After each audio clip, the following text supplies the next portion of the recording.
So Clemson picked up a couple of commits over this past weekend. 3-star Drew Woodaz from Florida and 4-star defensive tackle Hevin Brown-Schuler from Georgia. I'm going to give my thoughts on both of those players and discuss what we can expect in the rest of the class of 2024. But be sure to comment on this video, give it a thumbs up, also subscribe to the channel. All those things go a long way in helping this channel become monetized and grow. It would really allow me to continue making content. So please do all those things. I'm going to go more into depth on this recruiting class once the players officially sign in December and also again in February. My initial thoughts on Drew Woodaz is that hopefully he's as good as his older brother. I mean, Wade was a guy, 3-star, came in the summer and immediately flashed for us as a true freshman last year. Very versatile defender. He's a kid that played multiple positions at Clemson. He was a safety in high school and made that transition to linebacker. And the coaches used him in several different ways. He's a guy that can play the Sam, the Will, the Mike, the nickel, even safety, which is what he did a lot last year. You know, and Drew's a lot like Will in that regard, a very versatile player. He also plays safety in high school, and so he's someone that's going to have to make that same transition to linebacker. And truthfully, it's going to be tough. You know, when you play safety, you don't really get blocked a lot by offensive linemen. Wade primarily played Sam last year, so he was also outside the box, didn't really go up against offensive linemen. But now he's transitioned inside, and that's going to be the difficult transition that Drew has to make as well. Taking on offensive linemen are going to be tough when you've never done it before, and so certainly going to have to get on campus, add more mass to his frame, get a lot stronger in the weight room to go up against Power 5 offensive linemen. And, you know, the coaches are probably going to use him a lot like they used Wade. Drew's probably going to come in and learn the Sam just like Wade did. He's probably going to learn the nickel and the safety, but eventually I think they're going to move him inside just like they did with Wade. And so what Clemson gets is another athletic linebacker that can play multiple positions, that can cover, coming from safety in high school, play sideline to sideline. You know, hopefully his instincts and IQ match his athleticism. And if so, I mean, we're looking at a kid that can develop into a really, really good player. He's the prototype linebacker that you want for modern offenses today. So hopefully he puts it all together. Hopefully he can be somewhere as good as, you know, I would say like a Balin Spector or Wade Woodaz, who right now is probably going to be a pretty good player for us. You know, with Hevin Brown-Shuler, you know, I think the coaches really got their need at defensive tackle. Nick Eason obviously has been a revelation as a recruiter. He's been just killing it on the recruiting trail for us. He signed easily the best defensive tackle class last year with Peter Woods, Vic Burley, and Steph Allen Green. We've already heard great things about Peter Woods. He flashed in the spring game, completely dominated, and then Steph Allen Green flashed as well. Vic Burley, highly rated guy as well. And so, you know, these three defensive tackles to me are more natural 3 techniques in general. You know, the coaches are probably going to use Peter Woods all over.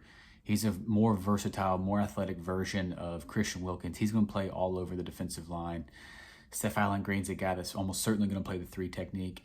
And then Vic Burley is a kid that I think they're going to transition to the 1 technique. Think the position that Dexter Lawrence played, the guy who's going up against center and guard double teams pretty much every play. And so you really need a guy that has huge mass, and I think that's what Burley's going to do. I think they're going to put him in the weight room, add mass to his massive frame already, and he's going to transition that 1 technique, although I don't think it's his natural position. So for this class, I believe the coaches wanted to sign more natural 1 techniques this year, and honestly, that's what Hevin Brown-Schuler is. He's a really big kid. He's gonna be a kid that can carry a lot of mass on him, especially a year in the weight room. Probably it's a kid that redshirts to put on more mass. He's the type of defensive tackle that's going to eat up double teams. It's going to be very difficult to move this kid. Probably a kid that can hit that 320 range, 330, 340, and stay as athletic as he is. So I love the pickup. We're going to lose Tyler Davis. We're going to lose Ruka after this year. And so Nick Eason landed 2 4-star defensive tackles to replace him, Hevin Brown-Schuler and also Champ Thompson. Now, you know, how I see the remainder of this class developing, you know, if we start at quarterback, I have no idea what we're going to do. We've missed on all of our targets. We've offered 4 kids. They all committed elsewhere. We do know the coaches are going to redshirt Vizina, and we know that Kay is only a sophomore, so he's coming back next year no matter what. Getting both of those guys back, plus Hunter Helms, plus Trent Pierman, it sounds crazy to say, but quarterback just isn't a big need for us this year. And so I have no idea if the coach is going to offer somebody late or not. If they do, I believe it would be a developmental type quarterback. I don't think we're going to offer a big-time QB recruit, so I don't think we're going to land a big-time quarterback prospect in this class. We got our running back target, the lone guy we offered. We landed him. Moving to wide receiver, major need for us this year. Obviously, it's no secret that Clemson has fallen off drastically at that position. We used to make the claim for wide receiver U. It's no longer true anymore. And so, we really need help at wide receiver. I really want the coaches to land Mike Matthews, but it sounds like we're recruiting him primarily as a safety. I don't know if that's a good thing or not. Recent trends indicate that Clemson's probably in a good position to land 4-star Braylon Staley from Aiken, South Carolina, and 4-star Alex Taylor from North Carolina. I actually like both of these players. I think this would be a solid wide receiver duo for us to sign. Braylon has top end speed that we simply don't have in the room. I think he would come in instantly the fastest wide receiver on Clemson's roster, and we just don't have a guy like that. And so I think he adds a versatility from a speed factor to that wide receiver room, and that would be awesome. It's been a while. It's been forever since we've really had a speed threat at wide receiver. We definitely need more of them. Alex Taylor, I think, outside wide receiver, he's the vertical threat, one-on-one jump balls. He's that guy that goes up to high points the ball and stuff. He's not tall like T. Higgins, Justin Ross, and Mike Williams, but neither was Nuke. And, he turned out to be a great wide receiver. And so I actually think Tyler or Alex Taylor is highly underrated to his 247 composite. They list him in the 300 range. To me, he's a top 150 guy. He's a guy that I think is going to end up being much higher ranked than what he is right now when it's all said and done.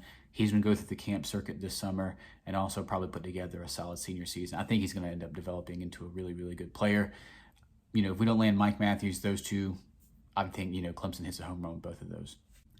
I have no clue what Clemson's going to do about offensive line.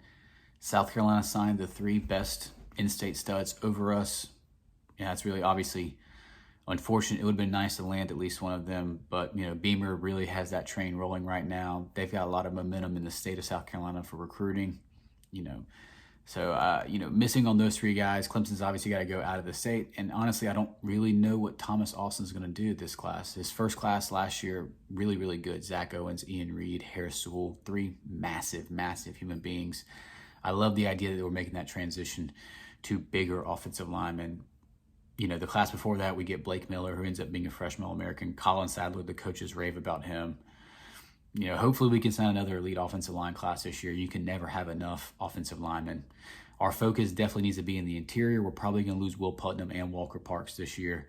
And so who knows with the portal, who else could leave? I don't know, but we need to focus on the interior of the offensive line. A lot of prospects. Obviously, all of them are going to be from out of state. It's going to be tough to land all of them, or any of them, honestly. Got a guy from Texas, guy from Ohio as well. So hopefully Thomas Austin can secure some big-time commits for us at offensive line, because South Carolina currently is dominating us at that position for this class. Moving to defensive end, another massive, massive need for Clemson in this class. C.J. Jackson's a guy that I hope we land. I hope the coaches really, really push hard for him. I think he has true elite edge rushing ability. Definitely leaves a lot to be desired in the run game. I think that would be a huge area of focus for him when he gets on campus. But just as a pure edge pass rusher, definitely he can be elite. Jeremiah Beeman's another high-level defensive end recruit from the state of Alabama, a state we've had a lot of success in, particularly recently in Dabo's era. It's crucial that we really sign 2 big-time prospects. And, C.J. Jackson, Jeremiah Beeman, they're both 4-star guys. I think we definitely need players like that to come in, because we're going to lose Xavier Thomas and Justin Maskell no matter what. Greg Williams, reserve, is in his 5th year. He's probably a guy that just, moves on after this. And again, with the portal, we just simply don't know what will happen. And so it's possible we lose, at a minimum, we're losing 2, but it could be 3 or even more. And so definitely need at least 2 guys to replace XT and Maskell. Beeman, C.J. Jackson, both of them are 4 stars, elite level potential. So hopefully the coaches can land those guys. Linebacker, we get Drew Woodaz, but Sammy Brown's a must get for us. He's probably the best linebacker prospect I've seen in recent history. He's an immediate impact guy for us. We're probably going to lose Barrett Carter and Jeremiah Trotter Jr. to the NFL. And this kid's just special. Insane size, speed, strength, athleticism. He's the total package. Insane running back at the high school level. The potential on this kid is through the roof. It's probably down to Clemson, Georgia, and Oklahoma, so we're really close at this point. Hopefully we can get him on campus for that June 2nd official visit. I'm pretty sure he's already confirmed to be there. Hopefully the coaches can lock him up then. Defensive back's another position of need for us. I think it's going to be a strength of the team this year. but we stand to lose a lot. Jalen Phillips, 5th-year guy. This is last year. He's gone at safety. R.J. Megan and Tyler Venables, 4th-year guys. Who knows what they do, what they decide to do at the end of the year. And then Andrew Makuba could have a massive year. He was a freshman All-American, took a step back last year due to injuries. This year he could have a huge season. I'm anticipating him having a big season, All-American type season for us. And if he does, he also can make that jump to the NFL. And so signing an immediate impact player at safety is going to be crucial. Sounds like the coaches are recruiting Mike Matthews for that. So hopefully they can convince him that defense is in his future instead of offense. But I don't know. I love him at wide receiver. Watch his film. He's also, he can also be a great safety. That would be such a huge recruiting win for us and change the fortunes for this program moving forward. We are in that sort of weird point right now. Are we falling off, or can we get back to our elite status?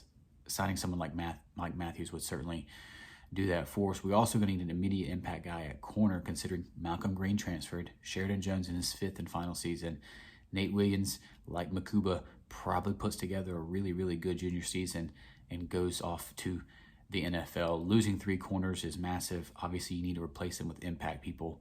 Corian Gibson, guy from Texas, is a guy that I think we need to be lookout for. I think Clemson has a good chance of signing him. And so he's one immediate impact guy, top 100 recruit.